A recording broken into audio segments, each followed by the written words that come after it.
Hi, friends. I hope you're doing well. I hope this finds you smiling. I am joined here with Emma Laurence, a good friend, and today we're going to talk about burnout, what it is, how to escape it, how to live the life we really want. So, Emma, welcome, first of all. How are you doing today? Thank you, Scott. I'm doing great. Glad to be here. Excellent. So just a bit about Emma. Emma is a pioneer in the field of burnout recovery, and she's a certified coach and author of the illustrated Beyond Burnout Playbook, which we're going to get a chance to see and talk about. She's a speaker and an entrepreneur, and she is on a mission to help millennials and other stellar individuals walk the transition from crispy fried to loving life. I love this transition. Crispy fried to loving life. I understand you have maybe some experience of living the crispy fried life before. Is that true? I do, Scott. I have lived crispy fried. I think the first time I went crispy fried, it was in high school when I was trying to be that overachiever, and do everything that was offered. And then later in life, I did have a health issue with chronic fatigue in my 30s. And so I definitely had that I'm on the couch, I can't move experience. And then later, once more, when I was right after I was teaching at this private school in New York City, and it was such a demanding job. I also had a volunteer position at the same time with another nonprofit organization, and I was just maxed out. And so I actually took what the students call a gap year and then never went back. So, Nice. yeah, so I've been on this. So, I think most of us have a sense of what burnout is, but could you tell us, how do you define, what's the difference between being just really exhausted at the end of the day and working hard and just being burned out? Yeah, I think really being burned out, one way to tell is if you're really tired and you think I need a vacation, and you're going to take a vacation and you're going to come back and you're going to be rested and you'll be able to get back to what you want to do. That's one way to tell. But a vacation is not going to solve burnout. No amount of coffee is going to get you through it. It's really also something I see is I describe it as your pilot light has gone out. On a gas stove, there's a little pilot light, right? It's a little, that's good. little blue light, but it's what keeps the whole oven mechanism stove going, right? And when that little light goes out, that's one way to know you're burned out. I love that analogy. And maybe we're going to focus more time on how to get out of this, but let's really define how we get here in the first place. So what causes burnout? Yeah. How does that little light? So there are those who feel that the whole kind of system, the world right now, this is a global problem. So you're talking about the World Health Organization designating burnout as a global work phenomenon in 2019. So you want to talk about, we're on a planet. I mean, if you imagine right now, you're in your cubicle or you're in your home office, right? And you're doing your work, and across the world, across the globe, there's somebody else feeling just like you, meaning the exhaustion, meaning the overwhelm, meaning the draining feeling. Sometimes even getting to that place of what we can call existential dread, where it's really hard to even keep going and get up in the morning and that kind of thing. So there are external causes of the world that we're in, and then there are internal causes as well. Okay. All right. Well, let's transition a little bit about how to move away from this feeling, and how to reignite our pilot light. And before we do that, maybe let's just practice ourselves, because I know for me, taking care of myself is for sure one of the things that keeps the lights on or keeps the pilot light really strong. So maybe let's just take 30 or 45 seconds just for us, yeah? Let's do it. All right. Like, If you're playing along at home, maybe not while you're driving, but yeah. if you're in a space, let's just close our eyes for a second. This is real quick. Let's take a deep breath in, long exhale out. And maybe, if you're comfortable, put your hand on your heart and just feel your body. Just feel it expand and contract with your breath.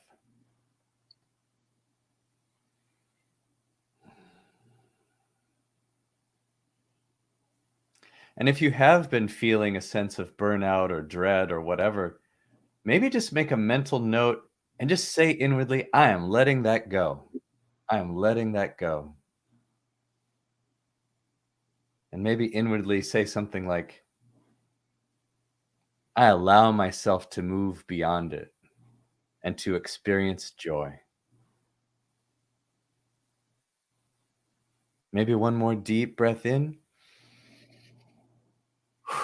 Exhale out. All right. And welcome back. That was lovely, Scott. All righty. Thank you. Yeah. Well, let's talk about, you have this great new book that you've put together, this illustrated book, the Beyond Burnout Playbook. Yes. What are some of the highlights? How do we move beyond burnout? Well, it starts with really the upside of burnout, understanding that burnout has an upside. I An think upside. yes. Okay, that's a good reframe. Yeah, Oh, okay. how can burnout be good for me? Cool. Yeah, exactly. Okay. I love to use the metaphor of the rocket launch because when a rocket launches, it has a fuel tank that is specifically to get it to the edge of the atmosphere. That's its only purpose. At the edge of the atmosphere, that tank is dropped back to Earth, it's jettisoned back down to Earth, and then another fuel takes over to get the rocket to its destination. Okay. Hmm. So that moment of dropping that fuel tank is called Burnout? it is. It's called burnout. Yeah. Okay, Yeah. cool. So I like to think of burnout as that moment where you get to choose. Are you willing to then shift your fuel and go the rest of the way to whatever destination you truly desire? Whatever star, Interesting. planet, whatever dream, whatever vision, whatever goal you have that's really important to you. Are you willing to Hmm. make that shift and go the rest of the way? What an opportunity. So burnout shows you you have this opportunity. And actually, I believe burnout tells you you're ready for that opportunity. Interesting. So it's kind of like a wake-up call that says the recipe of my life, what I've been doing, is not working.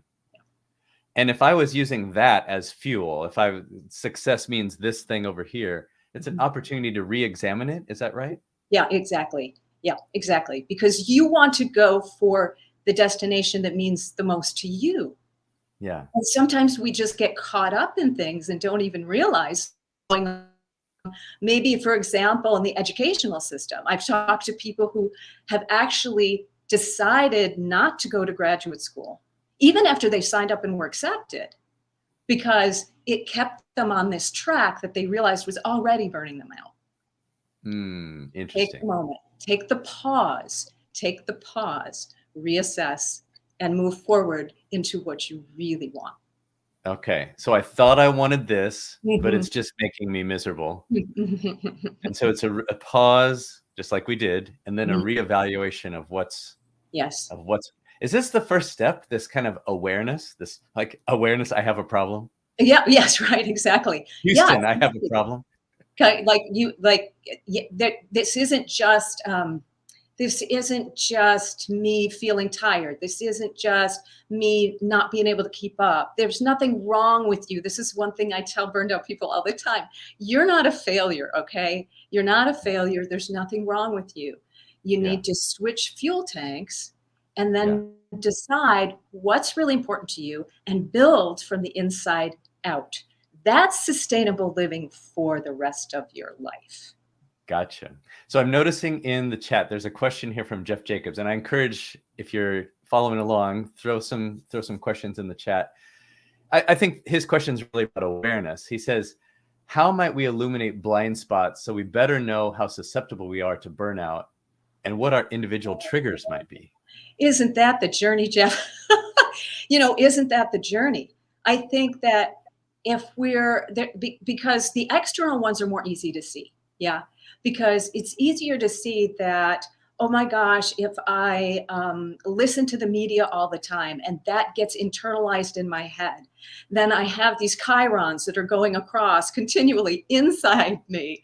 And that is distracting me from what I really love and really want to do.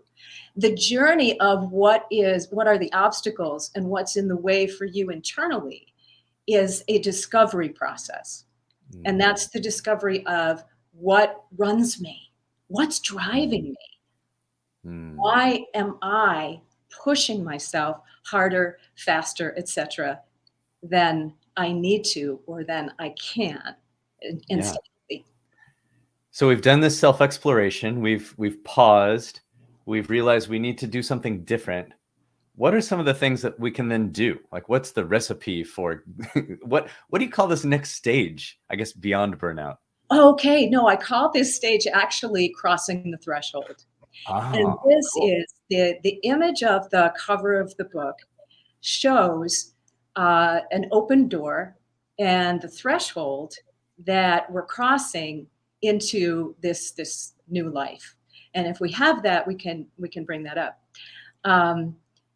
What we want to be able to do is cross over from this world of burnout into this world where we have possibility, we have joy, we have openness, we have strength and courage to walk the path that only we can walk. I remember once hearing this great quote that said, do not only what you can do, but what only you can do. Ooh, I like that. And that is definitely opening up that. So do you think that when we're doing what only we can do, that's the new kind of fuel for us? The fuel itself, I find that I've discovered, is joy. And by joy, I don't necessarily mean, this excitement and this, celebration, although it is a celebration, but it can be a quieter joy as well. It's what makes you happy. What brings you that deeper satisfaction, that feeling that you have in your heart. Yeah. And for example, whenever my husband and I are going up to the lake soon for a week, and if I even imagine myself on a kayak on the water, I start to get joyful. So if you can find, when you're first learning to be joyful and develop the habit of joy, if you can find things you enjoy doing, then you practice it. You put that into your life schedule, even if it's just tiny, tiny amounts. And if you can't physically, you say, oh, joy is going to the ocean for me, but I live in the Midwest, just even imagining yourself at the ocean is going to prime that pump for joy. Joy never comes out. Joy is the unlimited fuel source. Do you think people have a sense of what joy is versus just like happiness? I do. Like I could go buy a new car, but what I know is that, after I drive it 4 times, the joy part wears off. Yeah. Yes. So what's the difference, and how do I navigate towards those activities that really serve me and create that fuel for the next step? You got to really listen to yourself. And isn't that one of the sort of taglines of burnout? Please really listen to yourself. Listen to Mm, your body, listen to your heart, listen to the promptings of life, to your inner guidance. mm, Listen to and look for outer opportunities that match that inner guidance and that mm, open heart. And mm, listen to how you can match the inside to the outside in more alignment. mm. I love that. Charmin has a question as well. Mm. They say, do you have suggestions for how we can talk to our doctors about burnout? Things like symptoms or causes, recovery, etc. I'm reading that the doctor didn't think it was an illness regardless of WHO. Okay, Yeah. it's true. Yeah. You know, this is challenging. I tend to look for healthcare practitioners that are open, that are more open. That's how I do it. You know, Mhm. if if the person is closed to even the idea that this is an issue that they need help with, that you need help with, I don't know anything that's necessarily going to change their mind. Mm. So I would suggest looking elsewhere for someone who's at least open to having the conversation. Hmm. That's a good point. So you identified this really interesting thing to think about. There's external causes of burnout and Yeah. internal causes of burnout. Yes. And is there a strategy to handle either one? Like if my life is just super busy and I'm filled with stuff and the world is on fire and blah blah blah. Let's talk about not the internal part yet, Okay. but what can I do about the external part, if anything? The external part, meaning the world at large, or The world just at large, or even my own right. schedule, right? I'm Yeah. working 60 hours a week, Yeah. kids and blah, blah, blah. Just like we schedule ourselves so Yeah. busily. Yeah, yes, we do. Yeah, yeah. There are certainly techniques for that. Like, for example, in the schedule, being sure that you put space in between your meetings so that you Mm, have time to regroup yourself for the next meeting. mm, There is, look, the self-care industry is what hundreds of billions of dollars now at this point, right? Of how to take care of yourself externally. mm, The putting yoga into your meditation, into your schedule, or uh, mm, deciding, making some very important decisions about what has to go. You know, mm, that's really important because you can't add things in without taking things out. Uh, mm. but this is where it goes more into the internal side, Scott. So, Yeah. it's yes, you can add small things. If you add things, make sure they're small.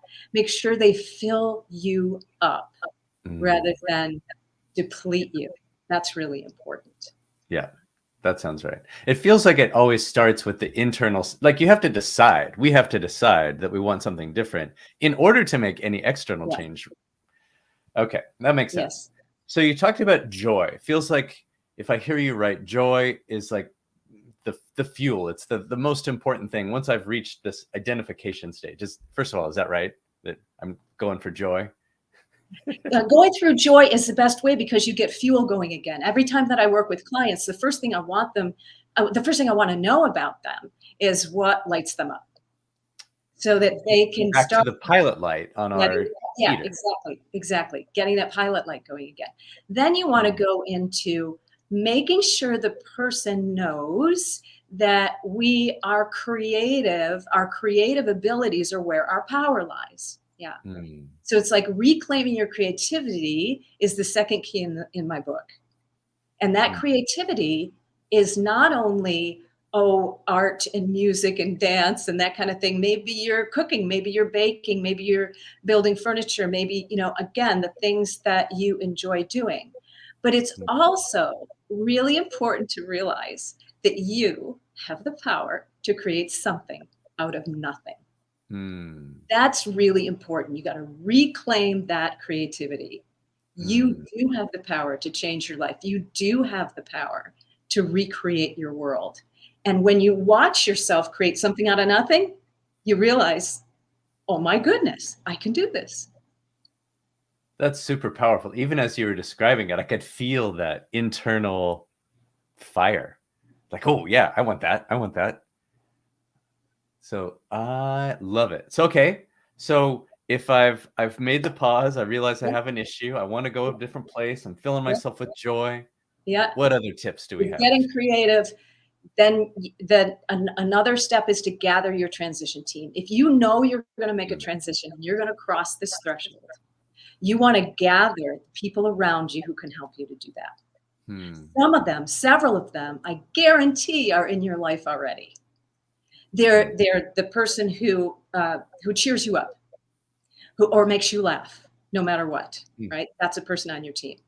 You may have a pet that's on your team. Don't just think of people. Right? You may have a pet that opens your heart. You want that pet on your team.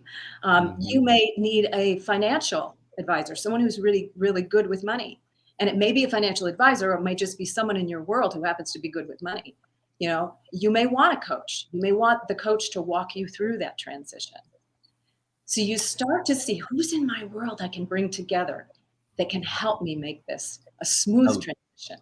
I love it. That makes a lot of sense. And I'm also thinking there's probably people that we want to edit out of our Yes, lives if possible. that's Like, true. okay, it's time to get them off the team. Yes, stay away from anybody who brings you down. It's true, and sometimes those are difficult, situations to kinda navigate, Yeah, but boy, it's important to drop the rock. for sure. Cool. Okay, Robert has a question. He says, Yeah. are there any particular demographics or generations that are more affected by burnout? Oh my gosh.